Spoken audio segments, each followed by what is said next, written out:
చలో tank bund మనం సైతం దేశం కోసం తిరంగ యాత్ర ఇటీవల జమ్మూ కాశ్మీర్లోని పెహల్గాంలో జరిగిన పాకిస్తాన్ ప్రేరేపిత ఉగ్రవాదుల దాష్టికానికి బదులుగా భారత ప్రధాని శ్రీ నరేంద్ర మోడీ నాయకత్వంలో ఆపరేషన్ సింధూర్ ద్వారా పాకిస్తాన్లోని ఉగ్రవాద శిబిరాలు సైనిక వైమానిక స్థావరాలను భారీగా దెబ్బతీసి భారత్ ప్రపంచ దేశాలు నివ్వెరపోయే విధంగా పూర్తి ఆధిపత్యాన్ని చాటిన సందర్భంగా త్రివిధ దళాల గౌరవార్థం ఆపరేషన్ సింధూర్ విజయాన్ని పురస్కరించుకొని మేడ్చల్ రూరల్ జిల్లాలోని వివిధ మండలాల మున్సిపాలిటీల కార్పొరేషన్లో కుల మత రాజకీయ పార్టీలకు అతీతంగా మన భారత పౌరులు ప్రతి ఒక్కరూ అధిక సంఖ్యలో పాల్గొని మనం సైతం దేశం కోసం కార్యక్రమాన్ని విజయవంతం చేయగలరని మనవి.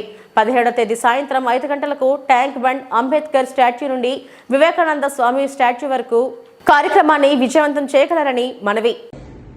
నేను మీ శోభారెడ్డి కుమారి. మొన్న పహల్గాంపై పాకిస్తాన్ వాళ్ళు తీవ్రవాదులు చేసిన దాడి చాలా విచారకరం. దానికి భారతదేశం మొత్తము అట్టుడికిపోయింది, కోపంతో రగిలిపోయింది.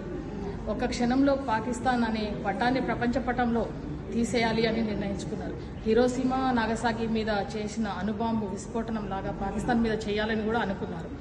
కానీ ఒక్క నిర్దోషి కూడా శిక్ష పడకూడదు, కొంతమంది దోషులు తప్పించుకున్నా సరే నిర్దోషి మాత్రము శిక్షించబడకూడదు అనే మన ప్రధాని గారి ఉద్దేశం మేరకు ఎక్కడైతే ఉగ్రవాదులు ఉన్నారో వాళ్ళని మాత్రమే టార్గెట్ చేస్తూ వాళ్ళని మాత్రమే నిర్మూలించారు. ఇది ఆపరేషన్ సింధూర్ సక్సెస్ అయిన సందర్భంగా త్రివిధ దళాలకు మేము సెల్యూట్ చేస్తున్నాం. వారికి మద్దతుగా మేము తిరంగా ర్యాలీని చేపట్టాము. ట్యాంక్ బండ్లో మే 17 శనివారం సాయంత్రం 5 గంటలకు మేమందరం కలిసి పార్టీలకు అతీతంగా తిరంగా ర్యాలీ జరుపుకుంటున్నాము. దానికి మీరు కూడా విచ్చేసి ర్యాలీని విజయవంతం చేయాలని కోరుకుంటున్నాను. జై హింద్, జై భారత్.